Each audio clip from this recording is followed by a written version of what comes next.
Mia Carter clutched her coffee tightly as she walked through the crowded streets of Manhattan. At 25, she was a young woman with brown hair falling to her shoulders and green eyes. Her old coat and worn shoes showed how difficult her life had been. Every morning she took the same route to work, and every morning she saw the same beggar sitting on the same corner. The man appeared to be in his 40s. In dirty, torn clothes, with an unkempt beard and matted hair, he looked like a typical street person. In front of him was a small cardboard sign, "Please help, hungry and homeless." Every day when Mia passed this man, her heart ached, because 5 years ago she could have been in the same situation. 5 years ago, Mia's family ran a small technology company called Carter Electronics. Her father, David Carter, her mother, Linda Carter, and Mia, they were a happy family. Until Marcus Steele came along. Marcus Steele was the CEO of Steele Industries, powerful, wealthy, and ruthless. He had said he wanted to buy Mia's family's company, and when they refused, he began playing dirty games. He stole customers, made secret deals with banks, and eventually bankrupted Carter Electronics. Her father had a heart attack and died. Her mother fell into depression and committed suicide a year later. When Mia was 20, she was left completely alone, with nothing. Now she was 25 and trying to make ends meet by doing simple jobs at a small accounting firm. She had never seen Marcus Steele again since he destroyed her family, but whenever she heard that man's name, a fire of hatred still burned within her. This morning, as she passed the beggar, Mia hesitated. In her pocket was only a $5 bill, the money she had set aside for lunch that day. The beggar looked at her. He had tired, sad eyes, but there was something familiar in those eyes. "Please, ma'am," the man said in a trembling voice. "I haven't eaten in 2 days." Mia swallowed. She remembered her own past, the night her father died, those days when her mother fainted from hunger. "Take this," Mia said, extending the $5, "but use it only for food, okay?" The man took the money, but when he touched Mia's hand, she was surprised. The man's hands were very soft, hands that had never worked, dirty but well maintained. "Thank you," the man said. His voice was strange too. It sounded like an educated man's voice. Mia frowned, but said nothing. She was running late for work. That day she skipped lunch and stayed at the office. When she returned home in the evening, she passed the same corner again. The beggar was still there, but now he had a fresh sandwich in his hand. "Thank you," the man said when he saw Mia. "I bought food with your money, just like you said." Mia smiled. "Good for you." "What's your name?" the man asked. "Mia," she replied. "You?" The man hesitated for a moment. "John. My name is John." Mia nodded and continued walking toward her home. But there was something strange. Why had the man hesitated when giving his name? The next morning Mia passed the same corner again. The beggar, John, was there. This time she gave him $3. "John, where are you from?" Mia asked. "From far away," John said vaguely. My family died. I lost everything." These words broke Mia's heart. "I understand. I lost my family too. It's very hard." John looked at her in amazement. "You did too?" "Yes, 5 years ago." Mia's eyes filled with tears. "Someone destroyed my family's company. My father died of a heart attack. My mother committed suicide. I was left alone." John's face changed. He seemed to remember something. "Who did this to you?" he asked, his voice trembling. "Marcus Steele," Mia said with a hate-filled voice. "One day I'll find that man and what will you do?" John's voice sounded strange. "I don't know, but justice will be served." Mia looked at her watch. "I'm running late for work. See you later, John." John watched her walk away. But when Mia turned back, she saw a deep expression of guilt on the man's face. That day, John kept thinking about what Mia had said. Marcus Steele. That name sounded very familiar to him. Very familiar. As the days passed, a strange friendship began to form between Mia and John. Every morning, Mia would talk to John on her way to work and give him a few dollars. Sometimes she would bring him a sandwich when returning home in the evening. John was indeed an interesting beggar. He was very educated, knowledgeable about everything from literature to mathematics, from history to art. His way of speaking was also strange. Sometimes he used street slang. Sometimes he spoke like a Harvard-educated professor. "John," Mia said one day, "you're really interesting. How do you know so much?" John hesitated. I used to read a lot. In libraries." "Which university did you attend?" I didn't finish university," John said quickly. But he had made one of those strange hesitations again. Mia narrowed her eyes. Something wasn't right about this man. That evening, Mia decided to do some research on the internet. She typed "homeless John Manhattan," but nothing came up. Then she thought about John's physical characteristics. His voice, hand gestures, way of speaking. Something bothered her. John's body language wasn't like a beggar at all. He was confident, authoritative, as if he was used to giving orders to people for years. The next day when she got off work, expecting to see John, she saw another beggar on the street corner instead. "Where's John?" she asked the man. "I don't know, ma'am. Haven't seen him since morning. Maybe he went somewhere else." Mia was worried. Was John sick? Or had something happened to him? Around 8 p.m., as it was drizzling, Mia was walking down the street when she saw a limousine. Black, shiny, expensive. The limousine's window rolled down and a man looked out. Mia's heart stopped. The man in the limousine was John. But it wasn't John. Clean shaved, in an expensive suit. His hair was neatly cut, his face shining. The man also saw Mia. His eyes widened, he panicked, and quickly told the limousine, "Drive." The limousine drove away, but Mia stood there, frozen. The rain was wetting her hair, but she didn't care. Who was John? That night Mia couldn't sleep. The next morning she went out early to look for John, but couldn't find him. Had she imagined it? During her lunch break, she searched "John plus limousine plus Manhattan" on the internet. She couldn't find anything. But then something occurred to her. She researched Marcus Steele. When she saw photos of Marcus Steele, her world shook. In one of the photos, Marcus Steele had a beard and long hair. When she examined that photo carefully, it was John. John was Marcus Steele. Her enemy had been taking money from her for 5 years. The man who destroyed her family was exploiting her mercy. Mia screamed at the computer. Hatred, anger, and the feeling of betrayal filled her. They could play this game, both of them. The next morning, Mia went out to look for John with $100 in her pocket and a plan.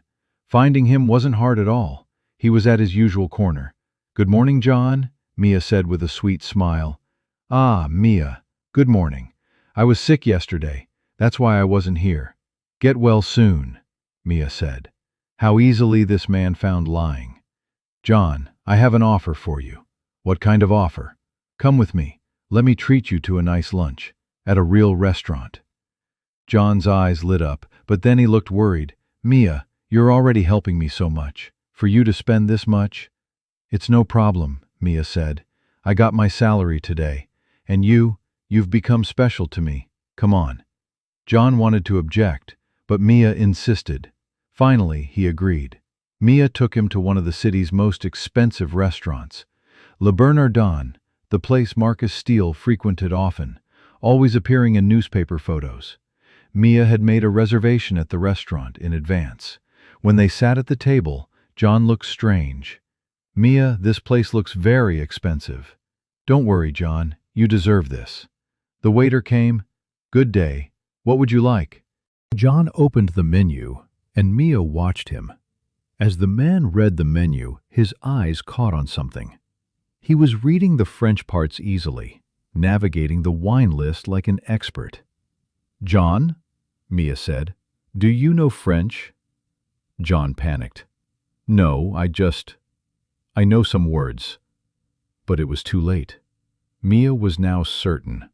When the food came, Mia carefully watched how John held his fork, how he ate. The man knew upper-class etiquette rules perfectly. "John," Mia said, "what did you really do in the past?" "I worked construction," John said quickly. "Which company?" "It was a small company. I don't remember the name." He was giving different answers to every question. Mia's patience was running out. In the middle of the meal, Mia stood up. "John, we need to talk. Let's talk about the truth." "What do you mean?" "What I mean is this," Mia said, raising her voice. Heads turned in the restaurant. "You're not John. You're Marcus Steele." John's face turned white. The fork fell from his hand. "Mia, what are you saying? 5 years ago, you destroyed my family's company, killed my father, drove my mother to suicide." Mia's eyes were blazing. Complete silence fell over the restaurant. Everyone was watching them. Marcus, no longer John, stood up. "Mia, please." "Please what? You've been taking money from me for 5 years. I was giving money to the man who destroyed my family." Mia was crying, but also trembling with anger. "Mia, I need to explain." "You don't need to explain anything. You're a killer, Marcus Steele. My family died because of you." Marcus looked at the stairs around him, then took Mia's hand. "Mia, come with me. Let's talk outside." "No, we'll talk here. Let everyone hear." Marcus Steele, billionaire, defrauds innocent people, disguised as a beggar. Someone in the restaurant took out their phone and started recording. Marcus approached Mia in panic. "Mia, please listen to me. You don't know." "What don't I know?" "How you lie. How you deceive innocent people." "No," Marcus shouted. "You don't know how sorry I am." After Marcus's shout, a deep silence fell over the restaurant. Mia looked at him in amazement. "Sorry?" Mia asked. "Are you sorry?" Marcus put his hands to his face. "Mia, you don't know everything. Please listen to me." "Why should I listen to you? You lied to me for 5 years." "Because." Marcus took a breath. "Because the mercy you've shown me since you've known me was the most beautiful thing I've ever seen in my life." Mia frowned. "What do you mean?" Marcus sat at the table, put his head in his hands. "Mia, I lost everything 3 months ago." "Impossible. You're still a billionaire." "No," Marcus said, lifting his head. "Money, yes, but my soul, my trust, my confidence, I lost everything." Mia couldn't believe him. "How?" Marcus took a deep breath. 3 months ago, the day my fiancé left me, my biggest business partner also betrayed me. He emptied the company and fled. That day I realized no one loved me. When I had no money, no one would stand by me. So, what's this begging game about? That night, I was thinking of killing myself, Marcus said, his voice trembling. I was standing on the Brooklyn Bridge. I was going to jump, but something occurred to me. Did people really love me as Marcus Steele, or because of my money? Mia listened silently. 2 days later, I dressed in street clothes and sat on the corner. I wanted to see, how would people treat me? How would they treat Marcus without money? And Marcus was about to cry. The first day, no one even looked at me. The second day, a man gave me $3. But how did he give it? As if I was filth and he was God. The third day you came. Mia's heart raced. You were different, Mia. When you gave me money, you looked into my eyes. You talked to me. You treated me like a human. For the first time, someone valued me not because I was Marcus Steele, but because I was human. But you lied to me. I know, and that's why I can't sleep every night. At first, I did it just for an experiment. But then I got to know you. I saw your kindness, your mercy, and I realized something. What did you realize? Marcus looked at her, his eyes filled with tears. You're the most valuable person I've ever met in my life, and I'm your family's killer. Mia's breathing quickened. Every night I think about the Carter Electronics case, Marcus continued. I reread your father's files. I found your mother's hospital records. I learned what you went through. Why did you do this to us? Marcus was shaking his head. Because I was young, greedy, and arrogant. I wanted Carter Electronics technology. I made an offer to buy them. You refused. So I decided to take it by force. And my family. And your family paid for it with their lives. Marcus stood up. Mia, I'm not here to apologize to you. Because what I did can't be forgiven with an apology." "Then why are you here?" Marcus pulled an envelope from his pocket. "For this." Mia took the envelope and opened it. Inside was a check, a very large check. "What is this?" "The value of Carter Electronics, with interest, and your father's patent rights. They're yours now." Mia looked at the check. $5 million. "I can't take this." "You will," Marcus said, "because this is your right, and I—" He paused. "I can no longer look at the woman I love as my family's killer." Mia was shocked. "What did you say?" "I fell in love with you, Mia. The kindness you showed these 3 months, the mercy, it changed me. I loved you, but at the same time, I'm the person who caused you the most pain." No one in the restaurant was moving. Marcus continued, "That's why I'm giving you this money and leaving your life. You'll find the happiness you deserve, and I'll live in my own hell." Marcus started to leave the table. "Marcus, wait," Mia called out. Marcus turned. Mia stood up, her eyes filled with tears. How can I know you've changed?" "You can't," Marcus said with a sad smile. "But from now on, I'll try to prove myself every day, not for you, but for my own conscience." That night, Mia spent sleepless. Marcus's words kept turning in her head. The $5 million check was on her table, but she didn't want to touch it. The next morning, she decided to find Marcus. She went to his old corner, but he wasn't there. She went to the Steel Industries building, but the doorman said Marcus no longer worked there. "Then where is he?" Mia asked. "I don't know, ma'am. He resigned 3 days ago. He transferred his authority to someone else." Mia was surprised. Had Marcus really given up everything? At noon, while Mia was thoughtfully walking in the park, she saw a familiar figure in the distance. Marcus, in his old beggar clothes. But this time he was really distributing food to the homeless. She approached him. Marcus stopped when he saw her. "Mia?" "Hello, Marcus. I'm volunteering here. We prepare food for the homeless." Mia looked around. Marcus was really helping people without any arrogance or show, just helping people. "Why?" she asked. "Because I understand now. Money doesn't bring happiness, but helping others, this is a different feeling." Mia looked at him. Was this really the same man? "Marcus, I thought about the money you gave me yesterday. And I'll take it, but I have one condition." Marcus's eyes sparkled with hope. "What condition?" "I'll use this money for the homeless, for needy children. And you'll help me." "Me?" "Yes, you're experienced in these matters. You'll be my guide." Marcus couldn't believe it. "But I'm your family's killer," Mia completed. "But my family won't come back. And I won't let my life be built on hatred and revenge. So do you forgive me?" Mia took a deep breath. "Forgiveness comes with time, Marcus, but I'm giving you a chance. Prove yourself." Tears flowed from Marcus's eyes. "Thank you, Mia. I won't disappoint you." "I hope not." 2 years later, the opening ceremony of the Carter Steele Foundation was taking place in Manhattan. Mia, in elegant business attire, was explaining the foundation's activities while Marcus stood beside her in modest but clean clothes, listening. In 2 years, the foundation had helped more than 500 homeless people, educated 200 children, and found jobs for 50 families.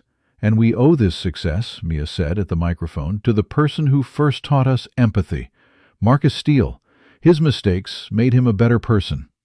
After the speech, Mia and Marcus were walking in the foundation's garden. "Mia," Marcus said, "these 2 years have been the most meaningful years of my life."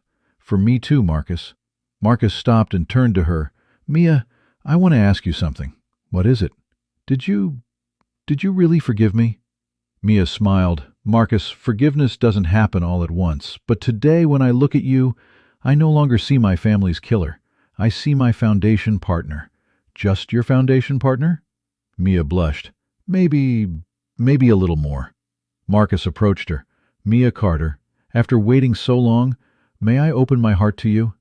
What do you mean? I love you. I've loved you since the first day you helped me on the street. And if you also, Mia put her finger to his lips. Marcus, love takes time, but I've started to love you too. Marcus hugged her. Really? Really? You changed, Marcus. And I learned that love replaced revenge. As the sun set, there were two people embracing each other in the Foundation's garden. One was a billionaire who had once lost everything but then found true love. The other was a woman who had lost her family but learned to forgive and love. And from that day on, Mia remembered Marcus not in his beggar clothes, but with his clean heart, because true wealth is not money but having a clean heart. Don't forget to subscribe to Heart Chronicles channel, because the most beautiful stories begin with forgiveness and love. What did this story make you feel? Share with us in the comments.